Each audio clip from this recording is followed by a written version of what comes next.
Oh, Karen, bakit nandito kayo ni Ronron sa daan? 11:00 na ng gabi ah. Pinalayas kasi kami ni Aling Rosa dahil nagalit siya sa akin. Ha? Bakit naman? Eh di sana pinagpabukas na lang niya ang pagpapaalis sa inyo. Pambihira naman oh. Pinagseselosan niya ako. Sinabi pa niyang nilalandi ko raw ang asawa niyang si Mang Mario. Pero hindi yun totoo. Nagtatrabaho lang ako ng maayos. Sadyang mabait lang talaga si Mang Mario sa amin ni Ronron. Ay, itong si Aling Rosa talaga oh. Matanda na kasi, kaya madalas nang galit. Baka naman may alam kang pwede kong mapasukan oh. Kahit kasambahay o anumang trabaho. Kailangan ko talaga ngayon eh. Hindi rin niya ako pinasahod ng 1 buwan eh. 50 lang ang pera ko rito. Sumama na muna kayo sa tinutuluyan ko. Mamaya mapano pa kayo rito sa daan. Salamat Nolan ah. Sandali, kakargahin ko lang tong si Ronron. Mahimbing nang nakatulog eh. Naawa si Nolan sa mag-ina, kaya isinama niya sa kanyang tinutuluyan ng mga ito. Simula nang magbuntis ay iniwan na si Karen ang kinakasama, kaya't mag-isa niyang itinaguyod ang anak nitong si Ronron na kasalukuyang 5 taong gulang. Mabait, masipag, at mapagmahal na ina si Karen sa kanyang anak. Medyo mahina ang pandinig ng bata, kaya't minsan lamang din nakakapagsalita. Naging tagaluto at serbidora siya ng karinderya, kaya't nakilala niya ang kaidarang binatang si Nolan na madalas kumakain sa karinderya, sapagkat malapit lamang doon ang ginagawang gusali at nagtatrabaho ito doon bilang mason. Sige, dito na kayo sa kama. May ekstrang kumot ako sa cabinet, kukunin ko lang ha. Nako, sa lapag na lang kami ni Nolan. Kahit saan naman, pwede kaming matulog eh. Diyan na kayong dalawa. Ako na lang ang matutulog doon sa silyang kawayan. Sanay naman ako kahit saan eh. Maraming salamat sa iyo Nolan ah. Makakabawi rin ako sa kabutihan mo. Kumain na ba kayo? Baka naman nakatulog si Ronron na hindi pa nakakapaghapunan. Tapos na. Bumili na lang ako ng kanin at pritong itlog kanina. Sige. Matulog ka na. Kung may kailangan kayo, tuwagin mo na lang ako ha? Sige, magpahinga ka na rin. Dahil alam kong pagod ka sa trabaho. Kinabukasan, maagang nagising ang binata at agad na nagluto ng almusala. Nagkataon na day off niya ng araw na yon. Nagising si Karen nang marinig ang mga kalabog sa kusina, kaya't dahan-dahan itong lumabas ng kwarto at tumungo roon. Nolan, tutulungan na kita riyan. Sana ginising mo na ako para ako na ang nakapagsaing. Pasensya ka na. Napahimbing ang tulog ko eh. Ayos lang. 6:30 pa lang naman. Matulog ka na ulit. Maaga pa. Nasanay na kasi akong magising na maaga eh. Day off ko pala ngayon. Muntik ko na makalimutan. Tulungan na lang kita sa pagluluto. Kumuha ka na lang ng plato. Maya-maya luto na tong sinaing, pati tong ginisang sardinas. Pasensya na kayo ha. Ito na muna ang agahan natin. Hindi kasi ako nakapamalengke. Ako nga ang dapat na mahiya sa'yo eh. Kapag nakahanap na ako ng trabaho, aalis din naman kami kaagad ni Ronron. Wala lang talaga akong alam na mapupuntahan sa ngayon. Huwag mo nang isipin yan. Maluwag naman tong tinutuluyan ko eh. Isa pa, libre naman to dahil ako mismo ang gumawa ng kubong to. Kaibigan ko yung may-ari ng lupa kaya walang problema. Manirahan daw ako rito hanggat wala pang bumibili ng lupa. Mabuti naman kung ganun. Ang ganda nga ng lugar na to eh. Malapit na sa balon kaya wala ka ng problema sa tubig. Oo nga eh. Gusto mo bang ipagtimpla na kita ng kape? Ay, ako na Nolan. Nakakahiya naman. O siya, gisingin mo na si Ronron para sabay-sabay na tayo makapag-almusal. Pangiting tinatanong ng binata si Karen habang papasok ng kwarto. Matagal na siyang may lihim na pagtingin sa babae. Ngunit nahihiya siyang aminin ang tunay niyang nararamdaman. Dahil natatakot siya na hindi siya pansinin ito at tapos niyang umamin. May mga nakarelasyon din si Nolan. Ngunit iniwan din siya ng mga ito nang sabihin niya na baog siya at kahit kailan ay hindi siya magkakaroon ng anak. Oh, Ronron, mukhang maganda tulog mo ah. Sige na, umupo ka na at kumain. May mainit na tsokolate dito, oh. Pinagtimpla na kita. Nag-abala ka pa talaga. Ako na sana ang gumawa niyan. Minsan lang naman eh. Sige na, kumain na kayo. May pritong itlog pa rito at kamatis, oh. Paborito ko kasi itong ginisang sardinas eh. Kahit ano lang naman ang kinakain itong si Ronron, hindi ito mapili. Alam mo, Karen, ang sarap ng pares nyo sa karinderya. Di ba ikaw talaga nagluluto nun? Oo, recipe pa yun ng yumao kong nanay. Hindi ko sinasabi kay na Aling Rosa ang secret ingredient ko. Dahil balang araw, magagamit ko yun kapag nakapagtayo na ako ng sarili kong negosyo. Siyempre, no. Katulad ngayon, pinalayas ka niya. Kung sinabi mo sa kanya ang recipe sa pares mo, di sineswerte naman siya. Paborito ko kasi yung pares at sisig na ikaw mismo nagluluto eh. Isang beses na kumain ako ron, nag-iba yung lasa. Tinanong ko kung sino nagluto. Sabi ni Mang Mario, siya raw. Dahil nagkasakit ka. Iba talaga sarap kapag ikaw ang nagluto eh. Yun nga din ang mga sinasabi ng mga customer eh. Isa din yun sa ikinagagalit ni Aling Rosa. At sa tuwing magkasama kaming nagluluto ni Mang Mario sa kusina, sinasabi niyang ang lambing daw namin sa isa't isa.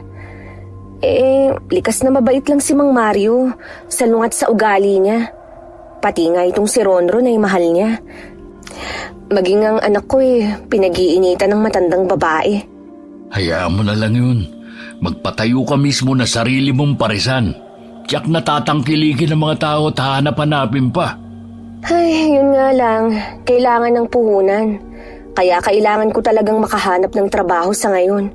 Pwede ka naman magsimula ng paunti-unti. May motorsiklo ako dyan. Ano kaya kung yan mismo ang gagamitin natin na tindahan ng parisa mo? Wala pang renta at pwede ka pang magpalipat-lipat ng lugar kung saan maraming tao. Hawak mo pa oras mo at wala ka pang amo. Tutulungan kita. Akong bahala sa'yo. Talaga, Nolan? Naku, maraming salamat Hulog ka talaga ng langit sa amin ni Ronron. Naku, kapalit lang yun ng libreng sabaw na binibigay mo sa akin. Tapos ang dami pang sahog pag ako ang umorder. Hindi naman ako papayag na hindi ko na matitikman ang luto mo, no? At saka, nakatenga lang dyan yung motorsiklo ko. Kaya pwede nating gamitin pang negosyo. At saka isa pa, nakakapagod din magtrabaho sa construction. Sobrang sakit na ng katawan ko. Ito na siguro ang senyales kapag tumatanda na. Magte-38 na ako sa susunod na buwan eh. Sige ba, kahit araw-araw pa kitang ipagluluto. Masaya silang nag-uusap habang nag-aalmusal. Mababanaag rin ang tuwa sa mukha ng batang si Ronron dahil tila ba'y nagkaroon ito ng ama sa pamamagitan ni Nolan. Ilang araw pang nanatili ang mag-ina sa kubo ng binata. Si Karen ang naglalaban ng mga damit at naglilinis ng bahay. Sa tuwing uuwi ang binata ay nakahain na mga pagkain sa pagkainan. Tila ba'y kumpleto silang pamilya. Habang tumatagal ay mas lalong nahuhulog ang loob niya sa babae dahil sobrang maasikaso ito. Karen, nasan si Ronron? May dala akong laruan para sa kanya. Ay, salamat Nolan. Nandun siya sa kwarto. Tinuturuan ko kasi siyang magsulat ng pangalan niya. Para sa susunod na pasukan, marunong na siya. Handa na pala ang hapunan mo. Tsaka yung mga damit mo, tinupi ko na. Naku, hindi mo naman kailangang gawin yan eh. Huwag mo na masyadong paguri ng sarili mo dito sa bahay. Ay nako, hindi naman ako napapagod eh. Konti lang naman ang mga labahin mo. Isa pa, wala naman akong ginagawa rito. Tsaka, para naman makapagpahinga ka na pagdating mo galing trabaho. Hindi mo lang alam kung gaano niyo ako napapasaya ni Ronron. Parang naranasan ko ng maging ama sa kanya na kahit kailan, hindi na mangyayari. Ha? Bakit naman? Umupo si Nolan sa kawayang silya sa tabi ni Karen at malungkot itong tinitigan. Hinawakan niya ang kamay ng babae at tipid na ngumiti. Baog ako, Karen. Kahit kailan, hindi na ako magkakaanak. Isa yan sa dahilan kung bakit ako iniwan ng mga nakakarelasyon ko noon. Ang pangarap ko na magkapamilya, malabo na mangyari. Pero sana pumayag ka na maging ama ko ni Ronron. Nolan, naging ama ka naman sa kanya eh. Sobrang saya ko nga na kahit papano nakakapagsalita na siya. At palagi niyang bukang bibig ang pangalan mo. Maraming salamat sa pagmamahal mo sa anak ko. Karen, gusto ko sanang magtapat sa iyo na matagal na akong may gusto sa iyo. Natatakot lang akong aminin noon. Baka lumayo ka kasi sa akin eh. Ngayon lang ako nagkaroon ng lakas ng loob. Nolan, sigurado ka ba sa mga sinasabi mo? Kung may pipiliin man ako na maging ama ni Ronron, ikaw yun. Masaya siya sa tuwing magkasama kayo. Hindi na siya gaya ng dati na tahimik lang na naglalaro. O di kaya hindi nagsasalita habang kinakausap. Tinatanggap mo ba ako na maging parte ng buhay niyong dalawa? Bakit naman hindi? Ikaw ang sumagip sa amin sa panahong lugmok ako at walang mapuntahan. Kaya laking pasasalamat ko na nakilala ka namin. Pangako, magiging mabuti akong ama sa kanya at asawa sa'yo. Niyakap ni Nolan si Karen dahil sa labis na tuwa. Napaluha pa ang babae dahil hindi niya sukat akalain na may magmamahal pa sa kanilang mag-ina. Ang pangarap niyang buong pamilya ay nagkatotoo. Sumilip mula sa kwarto si Ronron at napangiti nang makita silang dalawa sa ganong ayos. Nabaling ang pansin ni Nolan sa bata, kaya't bumitaw ito ng pagkakayakap sa babae. Halika, Ronron. May dala kong laroang robot para sa'yo. Oh, umiilaw at naglalakad pa to. Halika anak, magpasalamat ka sa tito mo. Anong tito? Tatay niya na ako, no? Simula ngayon, tatay na ang itawag mo sa akin, Ronron, ha? Pinisil pa ni Nolan ang pisngi ng bata nang lumapit ito sa kanya at tinanggap ang laruan. Nagpakarga pa ito at hinalik-halikan siya nito sa pisngi at niyakap bilang pasasalamat. Abay, pinaliguan mo na ako ng halika. O, di ba? Ang ganda. Nak, doon mo na lang laruin yan sa kwarto, ha? Maghahapunan na ang tito mo. Ang tatay mo. Iba talaga ang pakiramdam kapag may nag-aalaga. Ang tagal kong pinangarap na magkaroon ng sariling pamilya at natupad na ngayon. Kahit sino naman ay pinapangarap ang buong pamilya eh. Kaso nga lang, hindi lahat ay nabibiyayaan ng ganun. Kaya nga lahat ay gagawin ko para mapasaya kayo ni Ronron. Hindi man siya nanggaling sa akin, pero magiging mabuti akong ama para sa kanya. Hindi ako magsasawang pasalamatan ka, Nolan, sa lahat ng pagmamahal mo sa amin. Siya nga pala, bukas ipapakumpuni ko na yung motorsiklo para gawing food cart. Nang sa ganon, makapagsimula na tayo. Isa pa, malapit na rin matapos yung building na ginagawa namin. Baka sa susunod na buwan na nga eh. Talaga? Sabik na rin akong makapagsimula sa munti nating negosyo. Para naman makatulong na ako sa gastusin dito sa bahay. Huwag mo nang problemahin yan. Ako nang bahala dyan. Oh, eto nga pala ang pera. Bukas, mamalengke ka. Bumili kayo ng bagong damit ni Ronron. Napansin ko kasi na luma na yung mga sinusuot nyo eh. Naku, ang laking halaga naman ito. Ayos pa naman ang sinusuot ko eh. Si Ronron na lang ang bibilhan ko. Hindi pwede. Bumili ka ng damit para naman presentable kang tignan kapag nagsimula ng parisan. Muling niyakap ni Karen si Nolan dahil sa kasiyahan. Kinabukasan ay magkasamang namalengke ang mag-ina. Samantalang ipinayos ng binata ang motorsiklo sa kanyang kakilala. Makalipas ang 2 linggo, ay hinitid na ng kakilala ni Nolan ang motorsiklo na ginawang food cart. Ganun na lamang ang tuwa ni Karen nang makita yun. Oh, ayan na. Pwede na tayong magsimula ng parisan.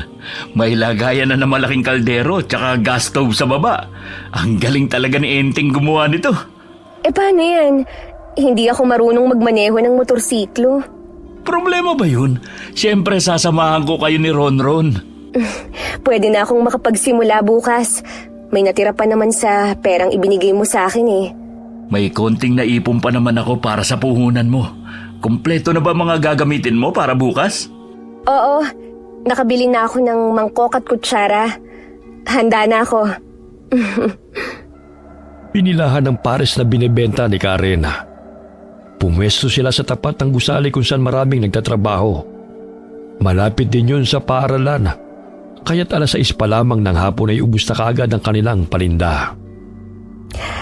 Ay, kinulang pa ang malaking kaldero ng pares. Ang dami pang naghahanap. Sabi ko na sa'yo ang sarap kasi ng pares at sisig na luto mo kumpara sa ibang nagtitinda. Bukod pa doon, mura at may libre pang sabaw. Bukas, dadagdagan ko siguro ang sisig. Kasi kinulang din eh. Ikaw ang bahala, mahal. Maski ako kahit araw-araw hindi mauumay sa pagkain yan. Naging kilala ang paresan ni Nolan at Karen. Kaya't hindi malayong may mga taong naiinggit at gusto silang paalisin sa pwesto kung saan sila namamalagi. Isa na roon si Aling Rosa. Kahit medyo malayo ang kanyang restaurant, ay sinugod niya si Karen at binuliyawan na. Aling Rosa, mawalang galang na po sa inyo. Hindi naman po tama na pahiyain mo si Karen sa maraming tao. Isa pa, may karapatan ng mga customer kung saan sila bibili. Kaya huwag mong isisi kay Karen na wala ka ng customer dahil sadyang masarap naman talaga siyang magluto. Nolan, huwag mo na siyang patulan. May high blood pa naman yan. Baka mapano pa siya at tayo pa ang sisihin pag may nangyari sa kanya. Hindi pwedeng binabastos ka lang niya ng ganyan. Pinalayas ka na nga niya, hindi pa nakontento at pahihiyain ka pa. Anong gusto niya? Huwag ka magtrabaho? Aalis na nga siya eh. Kaya huwag mo nang pansinin. Kuyom ang kamao ni Nolan dahil sa pagpipigil ng kanyang galit. Hinawakan siya sa braso ni Karen upang pakalmahin. Dahil hindi niya kayang makitang binabastos sa harap niya ang babaeng mahal niya. Maging ang mga customer ay natakot sa matandang babae. Kaya ang iba'y nagsialisan sa pila. Sa ugali niyang yan, sino pa ang bibili sa kanya? Kapag siya nagbibigay ng ulam, parang ayaw pa maglagay na sahog at puro sabaw na lang. Tsaka wala na rin silang tagaluto. Ikaw lang siguro nakatiis sa kanya noon. Sa sobrang strikta niya, walang tumatagal sa kanila. 4 na katulong nang dumaan sa kanya bago ako. Bukod sa pagluluto, pinapahugas pa niya ng mga plato. Tapos siya tatanggap lang ng pera? Kaya nga minsan, si Mang Mario na lang ang naghuhugas ng pinggan dahil naaawa sa akin noon. Pero ikinagagalit yun ni Aling Rosa. Pailing-iling na lamang ang binata habang tinatanong palayo ang matandang babae. Umatok ang negosyo nilang dalawa. Bagaman hindi lamang si Aling Rosa ang naiinggit sa kanila, kundi maging ang ibang tindera sa mga karinderya. Kinausap ang mga ito ng ginanga upang palisin sina Karen at Nolan sa baryong yon. Habang nagmamaneho ng food cart, ay hinarangan sila ng mga tindera at binuliyawan. At binalaan na kung hindi sila aalis ay sisirain nila ang parisan sapagkat hindi naman sila taga roon at nakikipagkompetensya pa sa kanilang negosyo. Upang hindi na lumaki ang gulo dahil nagkakasakitan na rin sila, napagpasya ni Nolan na umuwi na lamang sa kanilang baryo at doon ipagpatuloy ang pagtitinda. Malayo pa lamang isinalubong na sila ni Aling Malia, nanay ng binata. Anak, bakit hindi ka tumawag? Nauuwi ka na pala. Oh, sino naman tong mga kasama mo? Nay, si Karen po kasintahan ko. At si Ronron naman po, ang anak namin. Anak, paano? Di ba baog ka at hindi na magkakaanak kahit kailan? Isang malaking himala naman ang nangyari. Sa bahay na lang tayo mag-usap, Nay. Ang layo pa ng binyahe namin Tapos sakay lang ng motorsiklong to. Siya, pumasok na kayo sa bahay. Ineng, pagpasensyahan mo na ang bahay namin ha. Hindi pa ako nakapagligpit dahil pumunta pa ako sa bahay ng aking kumare upang dalhin ang talbos ng kamote na tinitinda ko. Abay, ano naman ang pangalan ng gwapong batang ito, ha? Siya po si Ronron. Huwag na kayong mahiya sa akin, ha? Ituring mo na akong nanay. Ang mahal ng aking anak ay mahal ko rin. Iho, tapos na ba ang trabaho ninyo sa bayan? Bakit umuwi ka na? Opo, Nay. Mag-iisang buwan na po. Kaya nga ho, nagnegosyo na lang kami ng parisan. Kaso nga lang, pinaalis kami ron ng mga tindera. Perwisyo lang daw kami sa negosyo nila. Ay, nako! Bakit naman kayo pinaalis? Siguro naiinggit lang ang mga yun sa inyo. Ano nga ba ang pares na yan? Ulam po yun. Matitikman nyo rin ang luto ni Karen at tiyak na magugustuhan nyo. Tsaka dito na lang kami magninegosyo. Wala pa naman nagbebenta ng pares dito eh. Sige. Kayo ang bahala. O siya, ihahanda ko na muna ang kwartong tutulugan ninyo. Sandali lang ha, at lalagyan ko ng bagong kurtina na itinago ko pa sa aparador. Si Nanay talaga oh. Kapag may bisita lang inilalabas ang mga magagandang gamit. Syempre naman. Para naman hindi nakakahiya. Inilibot ni Karen ang kanyang paningin sa loob ng bahay. Marami siyang nakikita mga bote ng langis at halamang gamot na nakapatong sa mesa. Napansin din ni Nolan na tila natakot ang mga ito sa kanyang ina, kaya't kinausap na lamang niya ang mag-ina. Huwag kayong matakot kay Nanay. Ganyan lang talaga itsura niya. Kasi hindi siya nagpapagupit mula pa nung bata ako. Isa kasi siyang manggagamot, pero mabait niyang si Nanay. Ganun ba? Hindi naman ako takot sa kanya eh. Nanibago lang siguro. Mapagmahal sa bata yung si Nanay. Kaya nang malaman niyang hindi ako magkakaanak, yun, nalungkot talaga siya. Dahil hindi ko siya mabibigyan ng apo. Eh di sa mga kapatid mo. Namatay ang bunsong kapatid kong si Ninita nung 16 na taong gulang siya. Dahil sa malubhang sakit. 2 lang naman kami. Ay, ganun ba? Buti nga nandyan na si Ronron eh. Jack, magkakasundo sila ni Nanay. Ilang sandali lumabas ang silid si Aling Malia tumungo sa sala. Kinuha rin niya ang mga magagandang pinggan at baso sa aparador na kahit kailan ay hindi pa nagagamit. Itong pinggan at baso ang gamitin ninyo ha. Bigay pa ito sa akin noong kaibigan ko sa bayan. Kahit kailan hindi ko pa talaga ito nagagamit. Naglabasan na mga magagandang gamit mo, Naya. Syempre naman. Hindi pwedeng marumi at sira ang gamitin ninyo. Minsan lang kayo umuwi rito eh. Bakit nagtatago yung batang yan sa pintuan? Huwag kang matakot sa akin, Apo. Dahil hindi naman kita sasaktan eh. Sadyang hindi lang talaga kagandahan itong lola mo. Pagpasensyahan niyo na po si Ronron. Ganyan lang talaga siya sa bagong kakilala niya. Pero kapag nasanay ay makulit din po siya. Ay, sandali lang at magluluto muna ako ng hapunan natin. May bangus akong ibinigay ni Marsing kanina. Kapalit na mga talbos ng kamote. Tutulungan ko na po kayo. Sige, Iha. Mabuti naman at nagustuhan mo itong anak ko. Sana naman wag mo nang hiwalayan ha. Para naman may makasama siya sa kanyang pagtanda. Tumatanda na rin ako. At iilang taon na lang din siguro ang nalalabi sa aking buhay. Huwag mong sabihin yan, Nay. Ang lakas-lakas niyo pa oh. Mahina na ang tuhod ko, anak. Magpipitumput 6 na ako sa susunod na taon. Maging ang balakang ko sumasakit na nga rin. Kahit simula pa lamang ng kanilang pag-uusap ay nagkapalagay na kagad sila ng loob. Ang nooy pangamba na hindi sila matatanggap na mag-ina na magiging biyanana ay napalitan ng tuwa. Dahil maging si Ronron ay masayang kinakausap ni Aling Malia. Ikaw, Ronron, nag-aaral ka na ba? Nay, medyo mahina po pandinig ni Ronron. Kaya lakasan niyo ang boses niyo. Ay, ganoon ba? Ay baka pwede pang gamutin siya. Marami akong herbal na gamot dyan. Simula po kasi nang ipinanganak siya mahina na ang pandinig niya sa kanang tenga.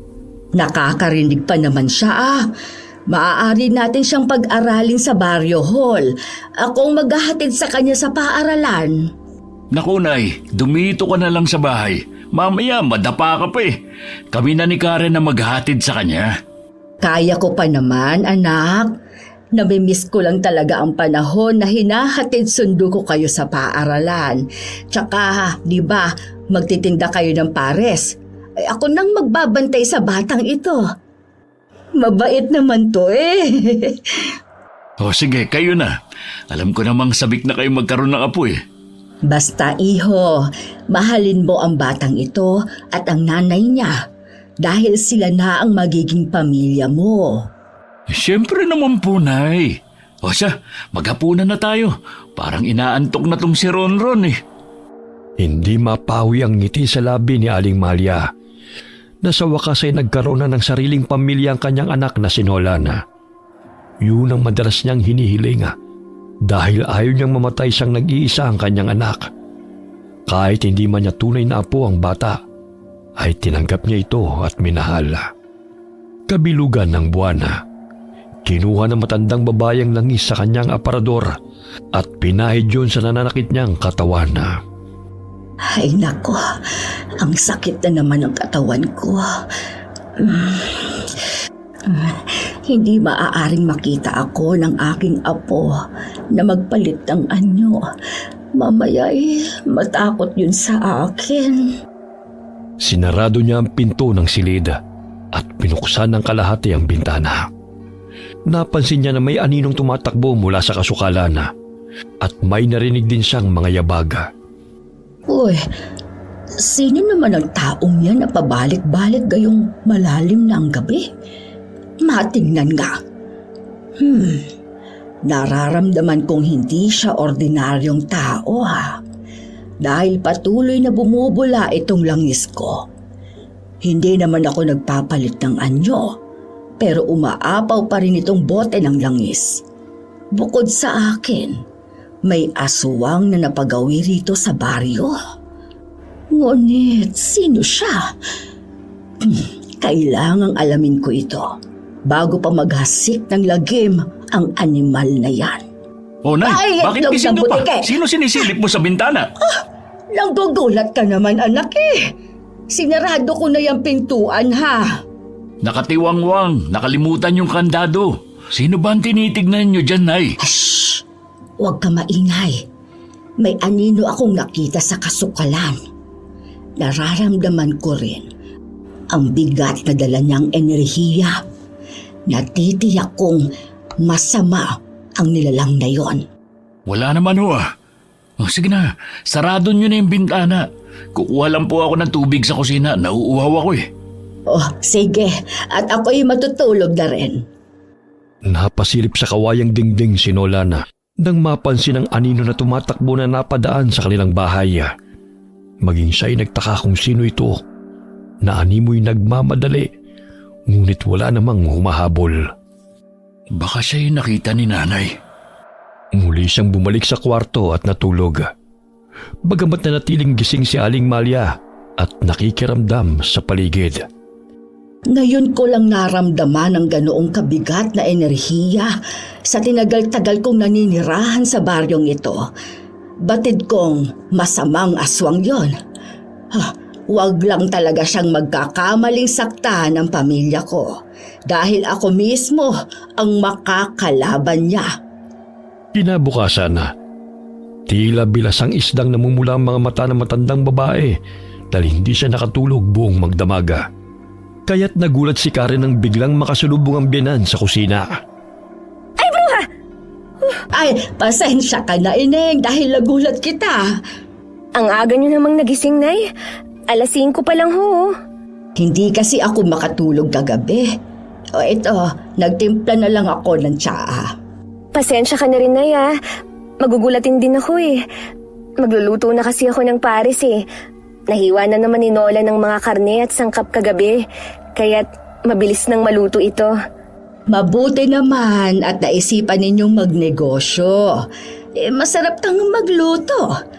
Iwanan mo pala ako ng 5 supot ng sisig dahil bibili si na Marsing at Linda. Kahit mga kaibigan ko ang mga yun wala nang libre. Sinabi ko kasing magaling kang magluto. Kaya gusto nilang tikman ang mga niluluto mo. Tsaka kinausap ko na rin ang guro sa Barrio Hall kahapon. pwede na raw pumasok si Ronron sa kinder. Nay, maraming salamat po sa pagtanggap niyo sa amin ng anak ko, ha. Walang ano man yon. Nagpapasalamat nga ako na binigyan mo ng pagkakataon si Nolan na maging isang ama. Alam mo bang baog yang anak ko, Ineng? Sinabi po niya yun sa akin. Pero naging mabuti po siyang ama kay Ronron. May mga nakikilala naman ako na may maraming anak.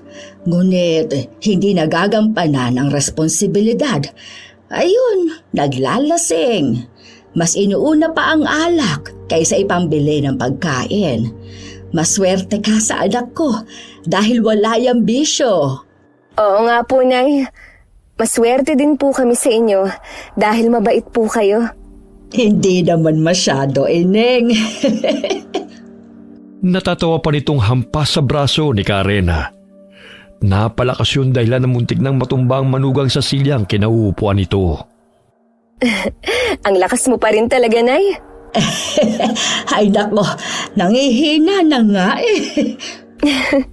Mahina pa pala yan, Nay. Ano pa kaya kung malakas kayo? Siguro, tumilapon na ako sa labas ng bahay.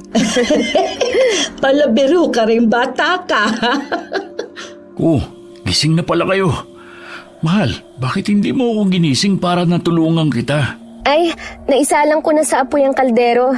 Nag-uusap lang naman kami ni nanay dito Mabuti naman at magkasundo kayo. Mabait namang bata itong si Karen Hindi katulad nung huling babaeng dinala mo rito, ang suplada. Narinig ko pang nilalait niya ako. Kung hindi lang talaga ako nagpigil, binatukan ko na yun Akala mo kung sino maganda. Makinis lang ang mukha pero mukha namang kabayo. Nay naman. O totoo naman Mabuti nga at hindi siya ang nakatuluyan mo. Dahil kung siya, ewan ko lang kung saan siya pupulutin. Maging si Karen ay natatawa sa seryosong mukha ng biyenan habang nagkukwento. Maya-maya'y tumatawa rin ito kapag may naaalalang nakakatawa. Agad na binigyan ni Karen ng biyenan nang maluto na ang pares. O, Nay, tikman mo itong luto ko. Mainit pa kaya dahan-dahan lang sa pagkain, ha? Amoy pa lang mukhang masarap na. Ay! Ang init! Napaso tuloy ang dila ko. Ihipan mo muna, Nay. Kagagaling lang sa apoy Marami pa rito, Ay, ang sarap nga anak. Hindi talaga nagkamali si Nolan sa'yo. Ang sisig, huwag mong kakalimutan dahil dadalhan ko si Marsing. Nako, tataba ako dito sa sarap ng luto mo, Karen. 3 mangkok ang naubos ni Aling Malia, kaya't tagaktak ang kanyang pawis. Malakas siyang dumighay dahil sa kabusugan. Oh, Nay, bakit parang hindi ka na makakilos dyan? Totoo ngang masarap magluto itong si Karen Akalain mo 3 mangkok ang naubos ko. Nay, marami pa rito, Baka gusto niyo pa. Ay, hindi na. Mamaya na lang ulit. Baka sumabog na itong tiyan ko. Ibenta nyo na lang yan. Tirahan nyo na lang kami ng uulamin mamaya ni Ronron bago kayo umalis. May sisig na po akong itinabi para sa inyong dalawa. Maagang umalis sina Nolan at Karen upang magtinda ng pare sa kanilang lugar at karatig baryo. Naiwan si Ronron sa pangangalaga ni Aling Malia. Matapos na makapaglinis ng katawan at kumain ng bata, ay magkasamang nagtungo ang maglola sa barrio hall upang mag-enroll sa kinder. Habang lumalakad ay napansin ni Aling Malia ang nag-uumpukang mga tao, kaya nakiusyoso na rin siya. Oh, anong nangyayari? Bakit nagkukumpulan kayo rito? Ang aga-aga nagchichismisan na kayo. May natagpo ang bangkay malapit sa palayan. Totoo bang wala kang alam tungkol dito? Magtatanong ba ako kung alam ko? Ay, ang hina mo naman. Tsaka, bakit ganyan ka kung makatingin sa akin? Hoy, noong kabataan ko'y maganda naman ako, Kaya huwag mong husgahan ang itsura ko ngayon, Di naman kita hinuhusgahan, Pero alam mo, Lola, simula nang dumating yung anak at manugang mo rito, may natatagpuan ng patay sa baryong ito. Hindi kaya may kilalaman sila sa mga nagaganap na patayan? Hoy, ikaw lalaki ka ha. Magdahan-dahan ka sa pananalita mo. Lalo na wala kang pruweba. Isa pa, hindi mamamatay tao ang anak at manugang ko. Baka gusto mong putulin ko yung matabil mong dila. Ay, ang tapang mo naman, Lola. Hindi kaya sinasahog nila sa kanilang pare sa laman ng tao? Hoy, magdahan-dahan ka ha sa pamimintang. Walang preno yung bibig mo, baka ipakulong kita. Tsaka, ilayo mo ang bunganga mo sa akin. Mas amoy emburnal ka pa kesa sa akin, no? Kung makapamintang ka, ha? Akala mo hindi ko alam na isa ka sa inggitero dito sa baryo. Makapanira ka lang ng kapwa na nagpupursige sa buhay Kung ano-ano nang pinaparatang mo na, wala ka naman pruweba. Tumawa ang barberong si Bena at matalim na tinitigan ng matanda. At nabaling din ang tingin ito sa batang si Ronron bago ito tumalikod. Dahil sa inis sa matandang babae, ay binatukan niya ang lalaki gamit ang tungkod nito. Aray! Ano ba yan? Hindi lang yan ang aabutin mo sa akin kung patuloy mong sisiraan ang aking anak at manugang. Dayo ka lang din naman sa lugar na ito. Ay baka gusto mong palayasin kita rito. Di mo magagawa yan! Dahil taga rito ang asawa kong si Loling. Halika na nga, Ronron. Bastos ng taong yan. Ewan ko ba kung ano ang nagustuhan ni Loling sa kanya. Ang laki ng tiyan at ang baho-baho pa ng bunganga. Hoy, tanda! Anong sinabi mo? Ang sabi ko, paangit ka na nga, chismoso at bintangero ka pa. Bago lisanin ni Aling Mali ang naturang lugar, ay lumingon siya sa barberong si Bena. Tila ba'y nakaramdam siya ng hindi may paliwanag na enerhiya na nagmumula sa katawan ng lalaki. Madalas niyang nakikita ito, ngunit unang beses silang nagkaharap. Ang alam ng karamihan ay isa siyang manggagamot, ngunit lingid sa kaalaman ng mga ito ay isa rin siyang aswang. Bagamat marunong siyang kumontrol ng pagkaaswang niya at hindi ito nambibiktima ng tao. Samantala, tinangkilig ng mga taong lutong pares ni Nolan at Karen. Ngunit hindi maiwasan na may tao na gustong magpabagsak sa kanila at hindi nasisiyahan sa tagumpay ng iba. Nay, usap-usapan ngayon sa baryo ang natagpo ang bangkay sa palayan kanina. Ay, sino kaya may kagagawan nun? Yan ang hindi ko nasisigurado. Pero sa palagay ko hindi hayop ang may kagagawan nun, kundi isang masamang aswang. Aswang? Sa panahon ngayon, meron pa ba nun? Tumanda na ako pero hindi pa ako nakakita ng aswang Ay, wag mo nang pangarapin yan, anak. Maiba nga pala ako. Nakapag-usap na kami ng magiging guro ni Ronron. Nailista ko na siya sa Barrio Hall. Mag-uumpisa na ang kanilang klase sa susunod na Lunes. Salamat po, Nay, dahil tinuring mo ng tunay na apo si Ronron. Hindi mahirap mahalin si Ronron, anak. Malambing at mabait na bata. Kahit na may pagtamakulit, normal lang naman yon sa mga bata. Tingnan mo nga itong ginuhit niya, Ako raw ito at siya. Nakakatuwa talaga siya.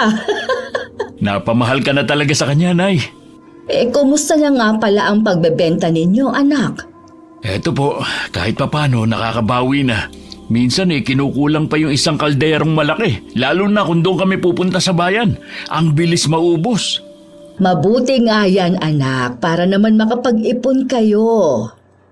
Napahinto sa pagsasalita si Aling Malia nang mabaling ang kanyang pansin sa labas ng kanilang bahay. Batid niyang may taong nakamasid sa kanila na nagkukubli lamang sa kadiliman. Oh, Nay, sino ba tinitignan mo dyan? Wala, anak. Isarado mo na ang mga bintana at isasara ko na rin ang pintuan. O sige, magpahinga na po kayo. Mamaya hindi na naman kayo makatulog niyan Mauna na kayo, titiklupin ko pa ito mga damit ko. Maagang natulog si Karen dahil sa matinding pagod sa pagtitinda. Lumabas ng bahay si Aling Malia upang tukuyin kung sinong taong nagmamasid sa kanila at ilang araw ng pabalik-balik doon. Alam kong ilang gabi ka nang nagmamanman, hayop ka. Ano ang kailangan mo rito? Umasok siya sa kasukalan bitbit ang tansong patalim. Isang aswang si Aling Malia. Ngunit kinamumuhian niya ang mga aswang na nambibiktima ng mga inosenteng tao. Naging maalam din siya sa panggagamot at mga pangontra sa mga aswang. Dahil sa tulong ng namayapa nitong asawa na albularyo, namuhay siya bilang normal na tao dahil sa orasyon na isinagawa sa kanya upang makontrol niya ang sarili sa pagpapalit ng anyo. Kung isa ka mang aswang, hindi ako magdadalawang isip na patayin ka kapag may masama kang gagawin sa pamilya ko. Nakarinig siya ng mga yabaga, kaya't sinundan niya ito. Nagtama ang kanilang paningin. Mahigpit na hinawakan ni Aling Malia ang patalim dahil tila naglalaway pa ang aswang at nagbabaga ang mga matang nakatingin sa kanya. Anong pakay mo, ha? Bakit napapansin kong minamanmanan mo ang bahay namin? Kung may masama kang balak, huwag mo nang ituloy. Dahil ako ang makakalaban mo. Alam ko rin na ikaw ang may kagagawa ng pagpatay sa natagpuang bangkay sa palayan. Walang ano-ano'y kumaripas lamang ito ng takbo at nilisan ang kinaroroonan ng matanda. Ang bilis niyang tumakbo. Makauwi na nga. Kailangan kong lagyan ng pangontra ang palibot ng bahay. Sa palagay ko ay ang aking apo ang pakay ng hinayupak na yon. Inilibot niya Aling Malia ang paningin sa loob ng kasukalan bago umuwi. Naririnig pa niya ang papalayong halinghing ng aswang. Baka natipuhan niya si Ronron. Ang taba na kasi ng katawan kumpara sa dati. Hindi niya pwedeng makuha ang aking apo. Sa kusina ito dumaan upang pumasok ng bahay. Bigla siyang napasigaw ng magulat ng naroon ng manugang. Ay, buntot ng kabayo! Ha? Ikaw pala, Ineng! Ay, Diyos ko, akala ko tulog ka na. Naihi kasi ako na eh. Naalala ko rin na hindi ko pa nahugasan ng sisidla ng sisig. Muntik nang lumabas ang kaluluwa ko sa pagkagulat. Saan ka ba nanggaling, Nay? Ha? Ay, nagpahangin lang. Naiinitan kasi ako eh. Bakit may patalim kayong hawak? Ito. Baka kasi may makasalubong akong mabangis na hayop sa labas. Mabuti nang maging handa bago pa nila ako malapa. Pumasok na po kayo, Nay. Mahamog na oh. Mamaya, magkasakit pa kayo. Sige. At isasara ko na itong pinto. Muling iginala ng matanda ang kanyang paningin sa madilim na paligid. Batid niyang nakalayo na ang aswang dahil wala na siyang nararamdamang mabigat na enerhiya. Pumasok siya sa kanyang kwarto at kinuha sa lumang kabinet ang mga gamit ng yumao niyang asawa. Nandito pa ang buntot pagi at iilang mga tansong patalim na kagamitan ni Ador. Ito na lang ang alaala ko sa kanya. At ang lumang litrato namin noong bagong panganak pa lamang si Nolan at Nanita. Napaluhang inalala ni Aling Malia ang nakaraan kasamang albularyo nitong asawa. Na kahit nagmula siya sa angkan ng mga aswang ay tinulungan siya nito na mamuhay bilang normal na tao. Minahal siya ni Ador kahit magkalaban man ang kanilang angkan at pinili niyang kumampi sa kabutihan. Kahit kailan ay hindi ako nagsisisi na sumama ako sa iyo, Ador. Sa iyo ko naranasan ang mamuhay ng payapa at masaya sa piling ng ating mga anak. Ngunit dahil sa iyong tungkulin bilang isang manggagamot ay nasawi kayo ni Nanita. Pinatay ka nila at binigyan ng sakit ang ating mga anak. Ngunit si Nolan lamang ang nakaligtas at si Nanita tuluyang humina ang katawan at binawian ng buhay. Patawad kung wala akong nagawa upang iligtas ka sa kamay ng aking mga kalahi. Ngunit sa huling hininga mo ang pagmamahal mo sa amin ang siyang nanaig. Mailayo mo lamang kami mula sa kanila. Siguro kung hindi mo napigilan ang mga aswang na sumugod sa ate doon, maging si Nolan ay naging masamang aswang na rin ngayon. Maraming salamat sa iyo, mahal kong asawa, sa lahat ng sakripisyo at pagmamahal mo sa amin. Niyakap niya ang lumang litrato nilang mag-asawa hanggang siya'y nakatulog. Kinabukasan, nagising si Aling Malia na may sumusundot-sundot sa kanyang ilong. Iminulat niya ang kanyang mga mata at napasigaw siya nang makita si Ronron na hawak na nito ang tansong balisong at itinutuon sa kanyang ilong. Ay, bitiwan mo yan, Apo! Oh, Nay, bakit katabi mo yung mga balisong ni tatay? Grabe ka naman kumakamis sa kanya. Mamaya matusok ka pa niyan eh. O, tignan mo, akala ni Ronron laruan. Akin na nga yan, Apo, at ibabalik ko na sa cabinet. Nay, kailangan na po natin mag-ingat sa ngayon. Lalo na't may kasama na tayong bata rito sa bahay. Eh mamaya masugatan pa kayo o di kaya itong si Ronron. Ay, oo nga, pasensya ka na anak.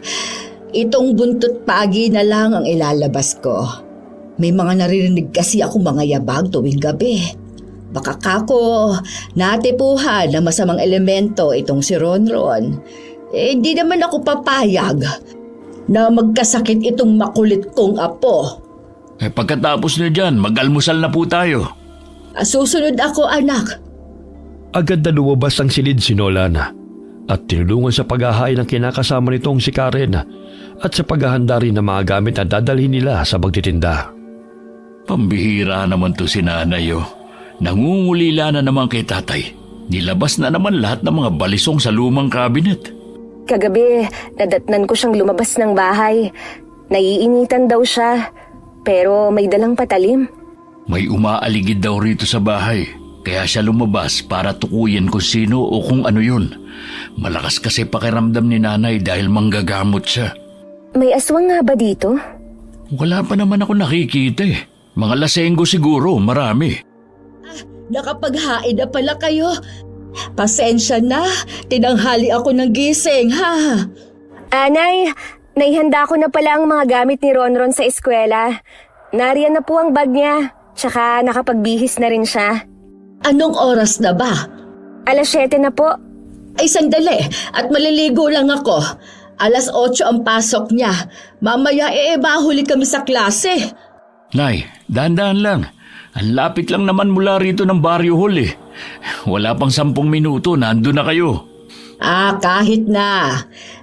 Dapat sa unahan umupo yung apo ko para naman maintindihan niya ang leksyon niya. Ikaw noon, madalas na nahuhuli sa klase, kaya sa hulihan ka nakaupo at naging mahina sa aralin. Ay, grabe ka naman, Nay. Nasaan na ba ang tuwalya ko at makaligo na?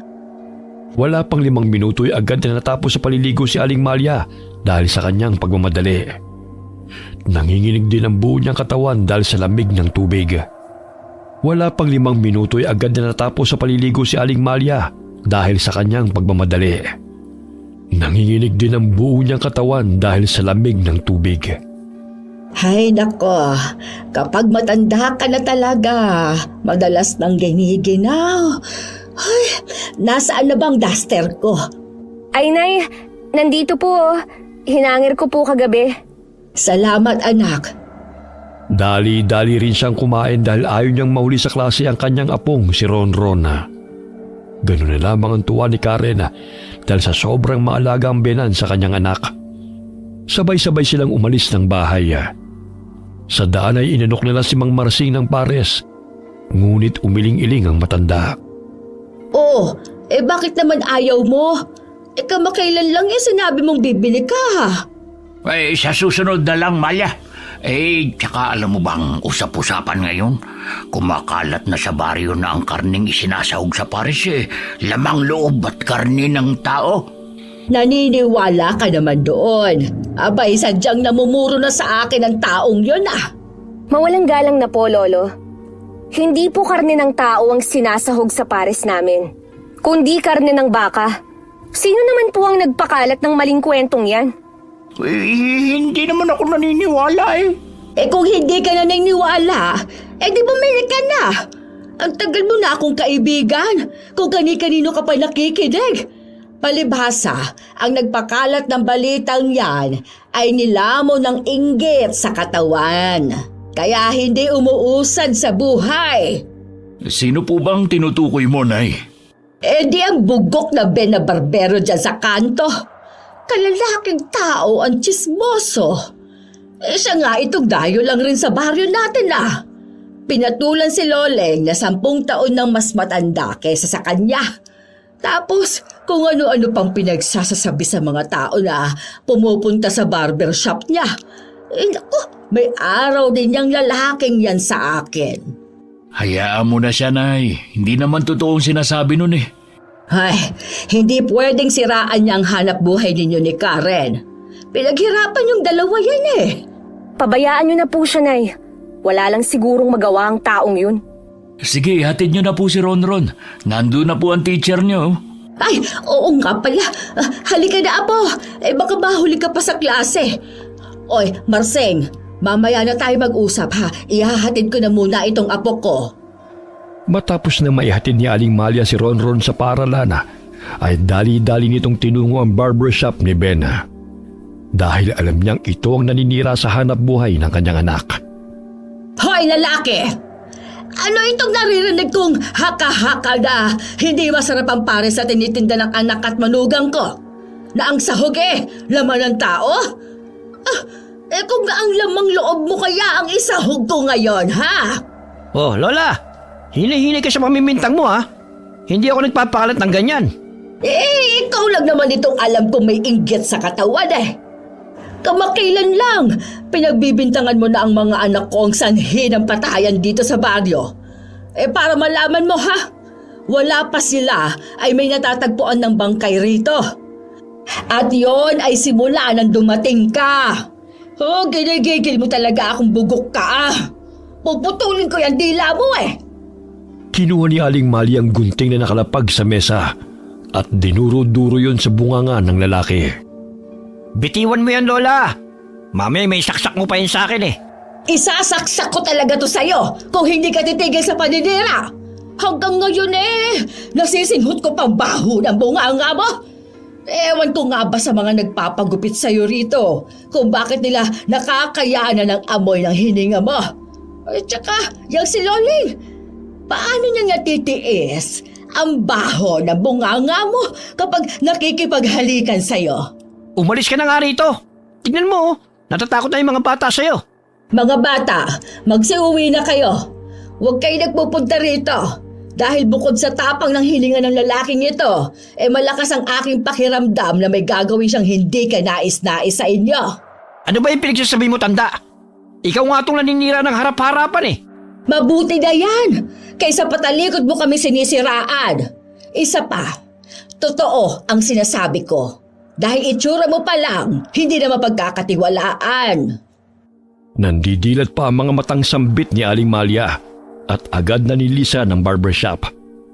Sa kanyang paglabas, lihim niyang sinabuyan ng abo ng halamang sangkap ang palibot ng barbershop ni Ben. Kaya't nakaramdam ito ng pangangati at init sa katawan at hindi ito mapakali. Buwisit na matandang yun Ang kati ng katawan ko. May galis pa yatang dalang buruhang yun. Hoy! Matanda lang ako, pero hindi mahina ang pandinig ko.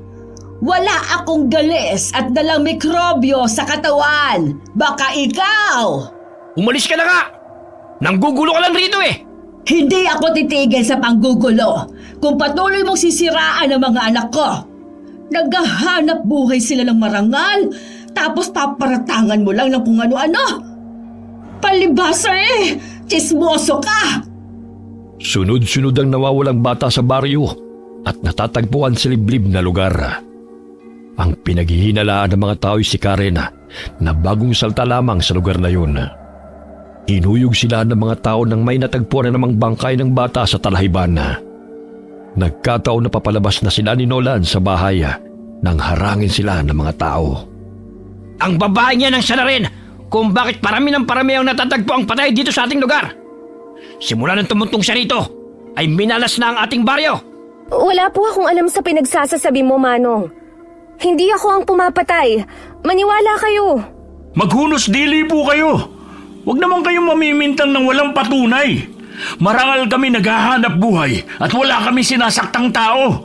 Sus, magmamaang-maangan pa kayo. Maging ang nanay mo nga ay mukhang aswang eh. Kaya hindi malayong pamilya kayo ng aswang. At ang para sa tinitinda nyo, laman ng inyong mga biktima. Anong kaguluhan ito? Natutulog pa ako ang ingay-ingay nyo. Oh, bakit kayo narito ang aga-aga? May ayuda bang paparating? Wala po, Nay, kundi problema. Anong pakay ng mga taong yan? Nay, pinagbibintangan nilang si Karen ang pumapatay ng mga nawawalang bata dito sa baryo. Hindi totoo yun. Ay, sus! Hoy, mga walang hiya! Lumayas nga kayo sa pababahay ko! Kung wala man lang kayong masasabing maganda. Gusto niyo yatang ako mismo tumabas sa mga laman ninyo, ha? Nagpapaniwala kayo sa barberong yan? Mas malansa pa ang bunganga niyan kaysa sa akin. Isa pang magsasalita sa inyo laban sa manunggang ko. Puputulan ko talaga ng dila. Pumasok ng bahay si Aling Malia at kinuha ang balisong na nakatago sa kanyang kwarto. Nagsitakbuhan ng mga tao sa takot na mahataw ng patalim. Ano? Ang tapang ninyo, ha? Sige, bumalik pa kayo rito dahil hindi ako magdadalawang isip na dukutin ang mga laman ninyong lahat. Mga peste kayo! Nay, tama na po yan. Baka kami pa ang tamaan ng balisong. Bakit ako ang tinuturo nilang salarin? Wala naman akong ginagawang masama. Huwag kang papaapekto sa mga taong yan. Tutuklasin ko kung sinong hinayupak na yon na siyang sanhi ng patayan at pagkawala ng mga bata. Malilintikan talaga sila sa akin. Nay, huwag kang susugod sa kanila, ha? Baka mapatay mo pa sila at makulong ka. Wala na akong pakialam. Uunahan ko sila bago pa nila kayo masaktan. Hinihingal na tumakbo si Mang Marsing patungo sa kanilang bahay upang makibalita sa kanila. Oh, Marseng, kakampi ka rin ba ng mga animal na yon? Halika rito, tatabasin ko yung ulo mo! Ano bang pinagsasasabi mo? Nandito ako para ibalita sa inyo na parating si Kapitan dahil nakarating sa kanya ang usapin na ang manugang mo raw ang pumapatay. Nasaan na siya at ako ang haharap? Mga walang hiya, wala nang ginawa kundi magpakalat na maling kwento. Nay, kumalma po kayo. Kakausapin ko po ng maayos si Kapitan. Dahil hindi naman po totoo ang paratang nila sa atin eh. Lalo na sa akin. Ewan ko ba sa mga tao ngayon ang tikitid ng mga utak? Ang bilis na maniwala sa mga sabi-sabi. Malilintikan talaga sa akin ang barberong yon. Dahil siya ang alam kong nagpapakalat ng maling kwento. Dumating si Kapitan Dani sa bahay ni Aling Malia at kinuusap sila nito. Nanginginig ang buong katawan ng matanda dahil sa galit. Kapitan, sa tinagal-tagal kong naninirahan dito sa baryo, wala po akong ginawang masama. Maging ang anak kong si Nolan. Ang manugang ko naman, napakabait. Bakit kami ang pinag-iinitan ninyo sa patayang nagaganap? Hindi naman ho makatarungan na basta-basta na lang kayong naniniwala sa maling paratang sa pamilya namin. Bitawan mo nga muna yung balisong. Baka mamaya mawala ka pa sa sarilit. Mapatay mo pa kami. Talagang papatayin ko kung sino man ang mananakit sa pamilya ko. Nay, ako na po ang kakausap sa kanila. Total, ako naman po ang pakay nila eh. Hindi pwede. Baka kung ano pa ang gawin nila sa'yo. Unang beses na makita ni Karen na nagalit ang kanyang biyanana. Nanilisik ang malaki nitong mata na wari handang pumatay. Umupo na muna kayo, Nay. Ikukuha ko lang kayo ng tubig. Nay, kumalma na kayo. Nakakatakot na po itsura nyo eh. Tignan nyo sa salamin oh. Para na kayong mangkukulam. Hindi pa naman kayo nakakapagsuklay na mahaba niyong buhok. Paano ako kakalma? Gayong lahat sila ay pinagbibintangan tayo ng masama. Kaya nga kakausapin natin sila na maayos eh. Huwag high blood, Nay. Kapitan, maaari nyo naman pong tingnan ang buong bahay. Lalo na po ang kusina. Malinis ang bahay namin at wala kayong makikitang parte ng tao. Mga buwisit kayo. Nagpapaniwala kayo sa mga gunggong na yon. Huminahon ka nga, Amalia, para naman mapatunayan natin kay Kapitan na mali ang paratang sa inyo ng mga tao. Ay kaya hayaan nyo na silang inspeksyonin ang bahay ninyo. Oh, pumayag naman ako. Pumayag ka nga pero parang kakatayin mo naman sila. Buhaghagang buhok at namumula pa ang mga mata ng matandang babae dahil kagigising lamang nito. Tapos yun pa ang bumungad sa kanya. Ilang gabi na siyang hindi nakakatulog dahil sa pagbabantay ng nilalang na umaaligid sa kanilang bahay. Ilang sandali lumabas ng bahay ang kapitan at ang 3 kagawad nang walang makitang anumang kahina-hinala sa bahay. Ano? Naniniwala na ba kayo na hindi kami ang pumapatay? Napatakip ng ilong si Mang Marsing dahil hindi pa nakakapagmumog si Aling Malia at yun na kagad ang bumungad sa kanya. Umalis ng bahay sina Kapitan matapos na mag-usap sila ni Nolan at Karen. Malilintikan talaga mga taong sumugod dito sa bahay. Mga walang hiya. Nay, ayos na po. Nakausap na namin si Kapitan. Humingi rin siya ng paumanhin. Ginawa lamang nila yon dahil marami nang nagsusumbong sa kanila na baka may kinalaman ako sa pagkawala ng mga bata. Wala naman tayong itinatago. Kaya bukas ang bahay upang tingnan nila. Oh, may nakita ba sila? Sinisira lang nila ang araw ko eh. Gusto nyo bang ipagtimpla ko kayo ng kape, Nay? Umiinit na ang ulo. Mainit pang ipaiinom mo sa akin. O anong gusto nyong inumin? O sige, ipagtimpla mo na lang pala ako. Ikaw, Marsing, gusto mo bang magkape? Ay, sige. Akala ko kumakampi ka na sa kanila eh. Dahil tatapusin ko na talagang pagkakaibigan natin. Napakamatampuhin mo naman. Siyempre hindi, no. Kahit ganyang kakalukalo ka, alam kong mabuti kayong tao. At hindi ninyo magagawa ang paratang ng mga yun sa inyo. Mabuti at nagkalinawan tayo. Simula ng araw na yun ay naging mapagmatsyag na si Aling Malia. Lihim niyang minamanmanan ng bawat kilos ng barbero na kanyang kinamumuhian. Alam kong may lihim kang itinatagong gunggong ka. Kaya isang pagkakamali mo na inubos mo ang pasensya ko. Nakatulala ka na naman dyan, Nay. Ano ba nakikita nyo sa kape? Bakit ang talim ng pagkatitig mo sa tasa? Wala. May iniisip lang. Nay, huwag mo nang pansinin ng mga taong yun. Di sana kung tayong pumapatay na ubos na silang lahat dito sa baryo. Doon na lang po kami magtitinda sa bayan. Tsak, walang makakakilala sa amin. Ay, kahit saan talaga, hindi kami tinatantanan ng mga taong mapanira. Inagabihan na. Mahimbing lang natutulog si Nolan. Lihim na lumabas ng bahay si Aling Malia. Bit-bit ang bag na naglalaman ng kanyang mga gamit. Ako mismo ang maghahanap sa'yo kahit saang lupalop ka man pumunta. Pasinghot-singhot pa sa naani mo'y inaamoy ang daan na tinatahak. Ilang sandali tumingala sa bilog at maliwanag na buwan. Upang makontrol ang sarili sa pagiging aswang, ay hinaplos niya ang langis sa buo niyang katawan upang maibsan ang pag-init ng kalamnan.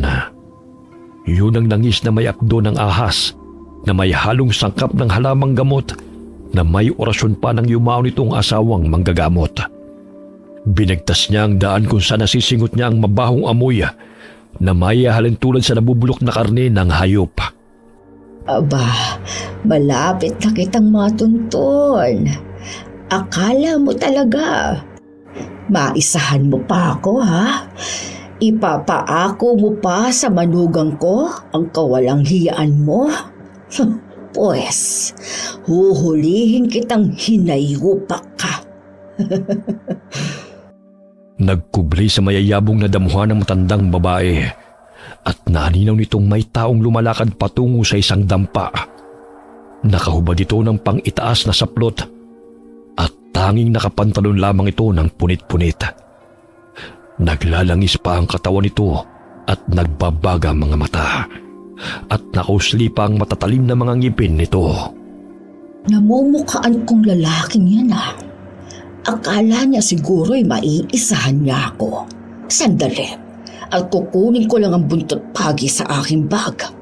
Nay, Ay, bakit ka itlog ng nandito? Gabi baog! na. Ay, anong ginagawa mo rito, bata ka? Kayo nga ang tinatanong ko eh. Halina kayo, umuwi na tayo. Huwag kang maingay. May huhulihin lang ako. Nakikita mo ba ang nilalang na yon? Ayun siya, sa silong ng bahay. Ha? Nasaan? Ayun o. Ang bata mo pa eh, pero mas malabo pang paningin mo kesa sa akin. Hindi ko po makita eh. Jesus, padira ka naman eh. Dumito ka na nga lang. Mamaya eh, hindi ko pa maaabutan ng aswang na yan. Aswang? Ha, totoo pala na may aswang, Nay. Oo, kaya tumahimik ka. Mamaya marinig pa tayo at makatakas yun. Lumakad si Aling Malia upang puntahan ang aswang upang sugurin ang buntot ng pagi. Bagamat hindi niya napansin ang ugat ng kahoy na nakaharang sa kanyang daraanan, kaya't natisod siya at dumagapak sa damuhan. Nay! Ay naku, yan na nga ba sinasabi ko eh. Ay, aray! Aray! Ah! Ano ba itong pumulupot sa paa ko? Eh, mabuti na lang mayabong ang mga damo na binagsakan ko. Parang hindi nasaktan si nanay ah. Ang lakas niya at bumangon na parang walang nangyari. Kailangan ko siyang sundan. Baka madapa yun ulit. Nadat na ni Aling Malia ang aswang na nakanganga sa silong. Naanimoy hinihigop ang enerhiya ng tao na nasa loob ng bahay. Nahamoy din ito ang nanghihinang may sakit dahil mabango yun sa pang-amoy nilang mga aswang. Grabe namang kalaki ang bunganga mo ha! Hinihigop mo pa ang enerhiya ng bibiktimahin mo bago mo lapain. Ay, ang galing mo rin ano! Tapos, ipapaako mo sa mga inosenteng tao ang kahangalan mo! Hoy, bakit ka nandito? Umalis ka nga rito, tanda! Ay, syempre nandito ka! Tatapusin ko na ang kahangalan mong hinayupak ka! Ikaw lang pala ang naghahasik ng lagim dito sa baryo. Tapos, akala mo kung sino kang malinis na magtuturo sa amin ng mga kasalanan mo, ha? Gamit ang ginawang patpat na may tansong patalim sa dulo, ay itinutok yun ni Aling Malia sa aswang. Dahilan na matamaan ito sa binti, kaya't umalingaw-ngaw ang palahaw nito sa paligid. Aray ang binti ko! Walang hiya kang matanda ka! Mas walang hiya ka! Oh, tignan ko lang kung makakalabas ka pa riyan sa silong! Aray! Tama na! Mahuli lang kita, kakalbuhin kaya kita matanda ka! Hindi ka nga makalabas dyan, huhulihin mo pa ako? Loko-loko! Buong lakas na tumakbo ang aswang na si Ben palabas ng silong at itinulak si Aling Malia. Bagamat nakailag ang matandang babae, kaya't napasubsob sa damuhan ng aswang.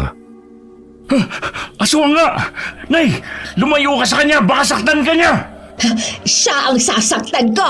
Ay, walang hiya ka, ha? Wala ka nang ginawa kundi ang mamerwisyo sa baryong ito. Papatayin kita! Aray!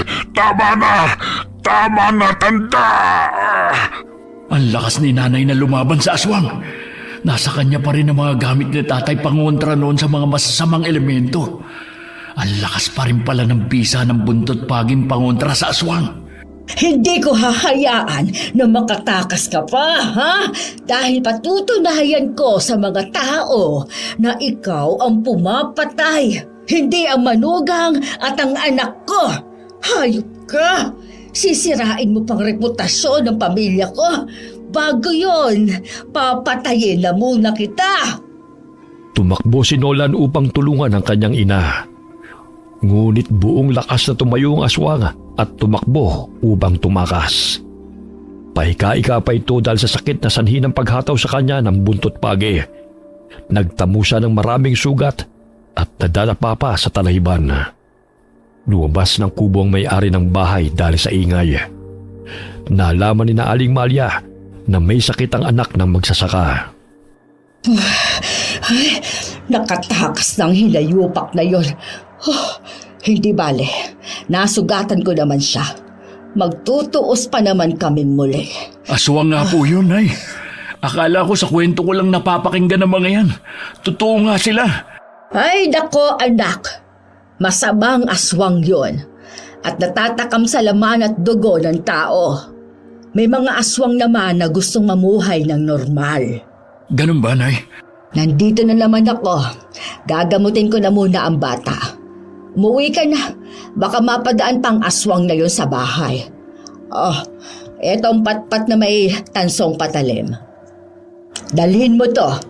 O sige po, Nay. Basta mag-ingat rin kayo rito, ha? Dali-daling umuwi ng bahay si Nolan, bit-bit ang sandatang ibinigay ng ina. Nagpaiwan sa kubo ang matandang babae at agad na ginamot ang batang may sakit at binigyan niya ito ng pangontra upang hindi na makalapit ang aswang na gustong umatake sa kanila. Habang naglalakad sa kasukalan, ay may narinig si Nolan na humahango sa talahiban. Tila ba'y habol-habol ito ang paghinga. Bigla siyang napatigil sa paglalakad nang bumungad ito sa kanyang harapan at matalim na nakatingin ito sa kanya. Ikaw? Pati ba naman dito sinusundan mo pa ako? Ha? Hindi. Napadaan lang ako. Ikaw ang magbabayad sa ginawa ng nanay mong bruha. Tignan ko lang kung hanggang saan ang tapang niya kung papatayin kita. Aray! Bitiwan mo ko! Ano ba? Luka-luka ang nanay mong yun, pero bilib ako sa kanya.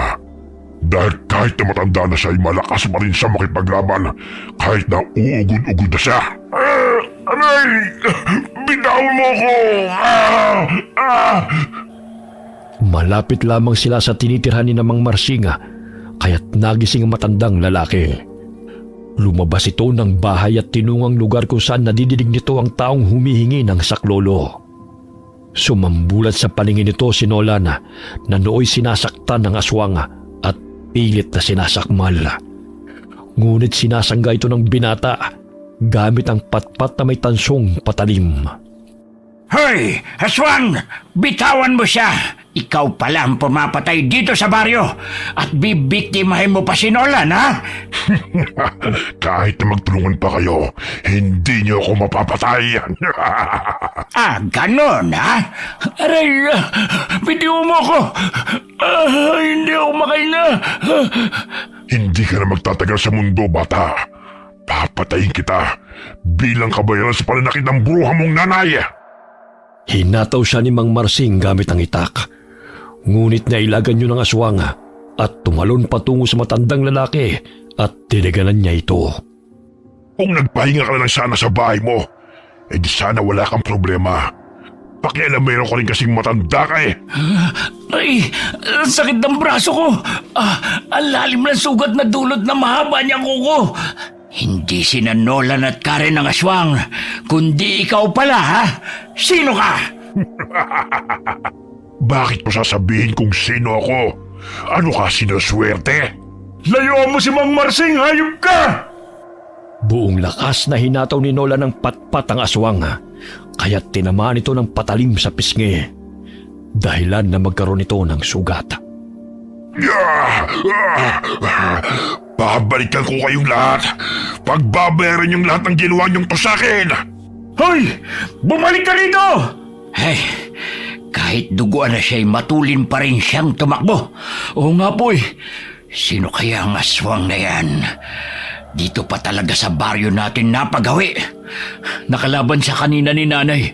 Nauna akong umuwi dahil ginamot pa niya ang batang bibiktimahin sana ng aswang na yun. Uuwi na po ako, Mang Marsing. Baka puntahan niya ang aking mag-ina. Maraming salamat po sa tulong mo. Ay, sige. Muwi ka na. Hindi naman papunta sa bahay niyo ang aswang na yun eh. Doon sa kabilang dako. Mag-iingat ka, iho. Pagdating ng bahay ay nadatnan niyang gising si Karen. Laking pagkabigla nito nang makita siyang duguan. Nolan, anong nangyari sa'yo? Saan ka ba nanggaling? Si nanay. Nakasagupa namin ang aswang na siyang nambibiktima dito sa baryo. Isang lalaking aswang at parang kilala nga ni nanay. Ay, naku naman. Nasan si nanay? Nagpaiwan pa sa bahay ng batang ginagamot niya. Muntik na makuha ng aswang. Mabuti na lang, nandun si nanay. Paano na yan? Hindi na tayo ligtas dito. Huwag kang mag-alala. Hindi yun makakasugod dito sa bahay. Manggagamot si nanay kaya marami siyang pangontra na inilalagay sa paligid. Halika na muna at gagamutin na kita. Ang lalim ng sugat mo, oh. Ang haba ng kuko ng aswang na yun. Pero nasugatan ko rin siya. Mabuti nga na itago pa ni ina yung mga tansong patalim ni tatay. Sandali at kukuha lang ako ng maligamgam na tubig. Ilang sandali bumukas ang pintuan sa kusina. Muntik nang mabuhusan ni Karen ng mainit na tubig ang biyenan. Nay naman, akala ko aswang na. Gising ka pa pala, Ineng. Ay nasaan si Nolan? Kararating lang po niya, Nay. Lilinisin ko nga po ang sugat niya eh. Oh, anak, bakit nasugatan ka? Nagpang-abot ba kayo nung hinayupak na aswang na yon? Opo, Nay. Buti nga tinulungan ako ni Mang Marsing eh. Pero sadyang malakas talaga yung aswang na yun. Naku! Bukas na bukas, hahanapin ko siya. Hindi ko siya tatantanan hanggat hindi ko siya napapasuko. Alam mo ba kung sino siya, Nay? Nasisigurado ko na ang barberong Ben na yon ang kinakasama ni Loling. Pupuntahan ko siya bukas sa bahay nila para tuluyan na siyang mamatay. Kung ngayon na lang kaya, Nay? Dumaan na ako ron. Hindi ko naramdaman ang enerhiya niya. Matapos mong malinis siyang sugat mo, pigaan mo ng katas ng dahon ng makabuhay na halaman. Para hindi yan ma-impeksyon. Magpapahinga na ako. Sige po, Nay. Ako na ang bahala kay Nolan. Grabe si nanay. Parang assassin at hunter ng mga aswang. Kung umasta, kala mo bagets lang siya. Pumasok si Aling Malia sa kanyang silid at ininapag ang lumang baga. Muli nitong pinahira ng langis ang buong katawan upang mapawi ang init na nararamdaman. Kabilugan pa naman ang buwan. Kaya agresibo ang Ben na yun eh. Matagal ko nang tinalikuran ng pagiging aswang sa tulong ng mahal kong si Ador. Ngunit, hindi pa rin nawawala ang dugong aswang na nananalaytay sa katawan ko. Naroon pa rin ang hindi pangkaraniwang lakas.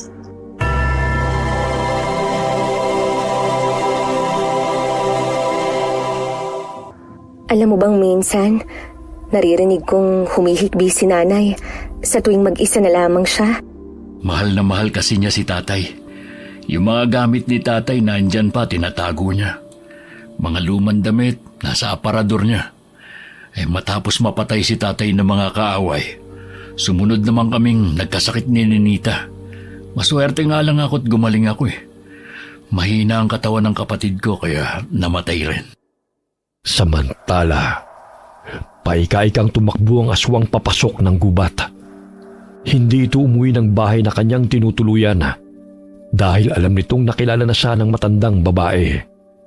Dinilaan niya ang mga sugat, ngunit hindi nito magawang pahilumin dahil sa tansong patalim na ginamit ng kanyang kalaban. Buwisit ang matandang yon. Hindi siya pangkaraniwang manggagamot lamang dahil nararamdaman kong lakas ng isang aswang sa kanyang katawan. Pero bakit hindi man lang siya nagbabago ng anyo? May tao. Kailangan ko magtago baka makita nila ako. Kinabukasan, muling dumaan si Aling Malia sa bahay na tinutuluyan ng barberong si Ben. Ngunit sinabi ng kinakasama nitong si Loling na hindi ito nakauwi mula pa kagabi. Kaya't hindi nga nagkamali ang matanda na ang aswang ay ang lalaking yun. Malia, ang sabi ni Loling hinahanap mo raw si Ben. Napadaan kasi ako sa barberya wala siya ron. Magpapagupit ka na ba? Hindi. May kailangan lang ako sa kanya. Ano naman ang pakay mo? Kamakailan lang galit ka sa kanya. Wala naman. Gusto ko lang siyang kausapin sana. Kasi kagabi, may nakasalubong akong hindi pangkaraniwang nilalang. Nakausli lang ang ngipin, pero kamukha ng Ben na yon. Tapos ngayon, wala siya rito. Kagabi may nakasagupa kami ni Nolan. Lalaking aswang. Parang pamilyar nga ang mukha niya sa akin eh. Ayaw nga, kamukha ni Ben. Hindi pa nakakalayo ang aswang na yon sa baryong ito. Dahil marami siyang sugat na natamo. Hahanapin ko siya. Sapagkat perwisyo ang dala niya rito. Kung hindi ko siya kakalabanin, patuloy niyang sisirain ang manugang ko na siyang inaakala ng mga tao na pumapatay. Sa totoo lang, si Ben ang nagsabi sa akin na huwag na raw akong bumili sa pares ninyo dahil maaaring laman loob ng tao ang sahog doon. Oh, tapos, siya pala itong totoong mamamatay tao. Kung sakaling si Ben nga ang aswang, saan mo naman siya hahanapin? Kahit saan. Basta't sabihan mo na lang ang mga kababaryo natin na maghanda. Dahil hindi natin sigurado kung patay na ang gunggong na aswang na yon. O sige, sasabihan ko sila. Ilang araw na hindi nakapagtinda sina Nolan at Karen dahil sa malalim na sugat na natamo ng lalaki sa braso nito. Simula ng araw ding yun ay hindi na muli nagpakita ang barberong si Ben sa baryo. Kaya't laking pagtataka ng mga nakakakilala sa kanya kung saan ito nagpunta ng walang pasabi. Nay, saan ka ba nanggaling? Bakit ginagabi ka na sa pag-uwi? Nakikipagkwentuhan sa mga amiga ko. Bakit? May kailangan ka ba? Wala naman, Nay. Nag-aalala lang ako na baka nasa paligid lang yung aswang at muli tayong sugurin. Mas mabuti nga na magkaharap kaming muli para masiguro kung mahuli na siya ng mga tao. Sa gayon, mapanatag ng kaisipan ng lahat. Tsaka, nang malinis ko rin ang pangalan ninyo, lalo na ni Karen, na hindi siya ang sanhi ng patayan dito sa baryo. Sigurado ako ang walang hiyang Ben na yon ang aswang. Sinabi mo sa kanila na yung barbero ang aswang? Ang alam lang nila na lalaki ang aswang. Kaya nga mas mabuting sila na rin ang makakatuklas kung sino. Tsaka sa tulong ni Marseng, napatunayan na hindi tayo ang tunay na salarin. Habang naglalabas sa balon napansin ni Karen na may taong napadaan sa kanyang likuran. Nagulat siya nang bigla siya nitong sakalin, kaya't gano'n na lamang ang kanyang pagpupumiglas. Papatayin kita! Iwan mo Hindi ko man mapatay ang matandang hukluban na yon. Ngunit iisa-isahin ko ang mga mahal niya sa buhay. Tingnan mo ang ginawa sa akin ng binang mong bruha at ang kinakasama mong tarantado. Ipaparanas ko rin sa iyong ginawa nila sa akin.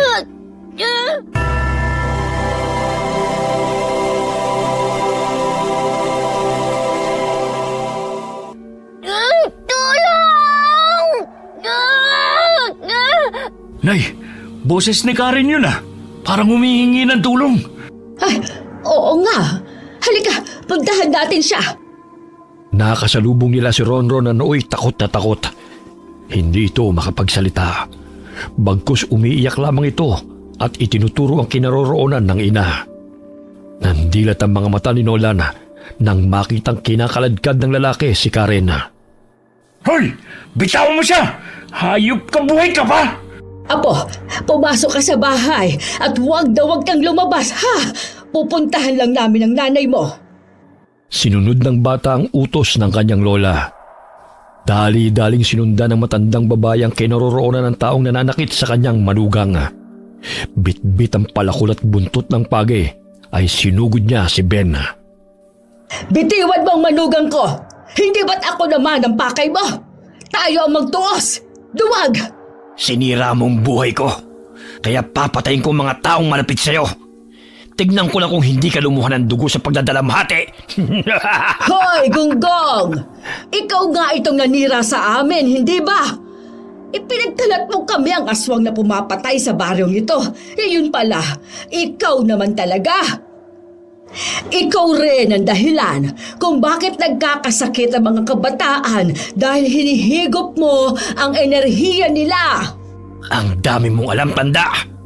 Huwag ka mag-alala. Ibibigay ko sa iyo mamaya ang ulo ng manugang mo. Tarantado ka! Bitawan mo si Karen! Wala siyang kasalanan sa'yo! Tumutusok na ang kutsilyo sa leeg ng babae, kaya't dumadaloy na ang dugo. Nangangatog ang katawan ng babae dahil mahigpit siyang sinasabunutan ng lalaki at sinasakal gamit ang matipuno nitong braso.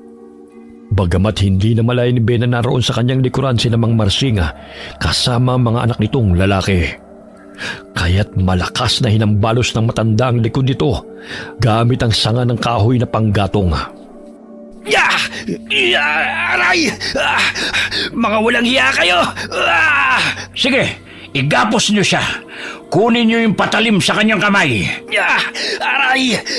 Bitiwan niyo ako! Mga walang hiya kayo!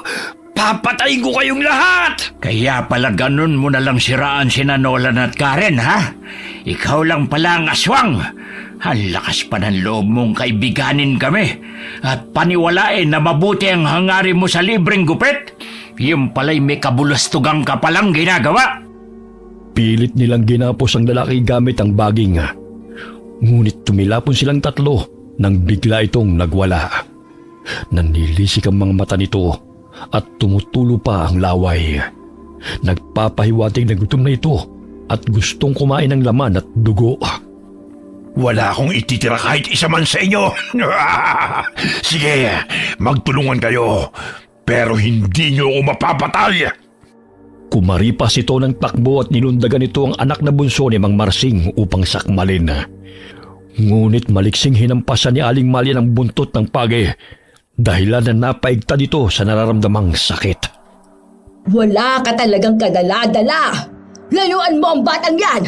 Pakialamera kang matanda ka. Kung hindi ako nagkakamali, isa ka ring aswang na nagtatago sa katauhan ng isang manggagamot. Maging ikaw ay may lihim na itinatago. Bakit ayaw mong sabihin sa kanila? Natatakot ka ba? Nakamuhian ka rin na nakatulad sa akin? Ha? Hindi ako katulad mo na halangang kaluluwa. Walang awa na basta-basta nalang pumapas lang ng mga kabataan. Kung may pinapatay man ako, yun ay ang kagaya mo. Na walang hiya. Muling hinambalos ng matandang babae ang aswang ng buntot ng page ng paulit-ulit. Umalingaw-ngaw ang sigaw nito sa loob ng gubat. Tatakas na naman sana ito, ngunit hinagis ni Mang Marsing ang palakol patungo sa binti ng aswang. Bumaon yun kaya't napasubsob na naman ito sa lupa. Wala rin kayong pinagkaiba sa akin. Mamamatay tao rin kayo. At ang matandang yan ay isa ring aswang. Kahit nasasaktan ka na, matabil pa rin ang dila mo. Hindi ka marunong humingi ng tawad. Talagang bastos kang lalaki ka. Tawad? Sa palengke lang meron yan. Isa ka ring kampo ng Diablo tanda. Pero magmamaang-maang ka pa. Siguro kaya gusto mo kong patayin dahil gusto mong ikaw lang ang makalasap ng dugot laman ng mga bata sa baryong ito. Kaya mo pinatataba ang bata na hindi mo naman totoong apo dahil sa susunod na kabilugan ng buwan ay siyang gagawin mong pantawid gutom. Pinapangunahan mo ako, ha? Naisip mo ba talaga yung tarantado ka? Gunggong ka talaga. Hoy, hindi ako katulad mo. Kaya wag mo kong igagaya sa'yo.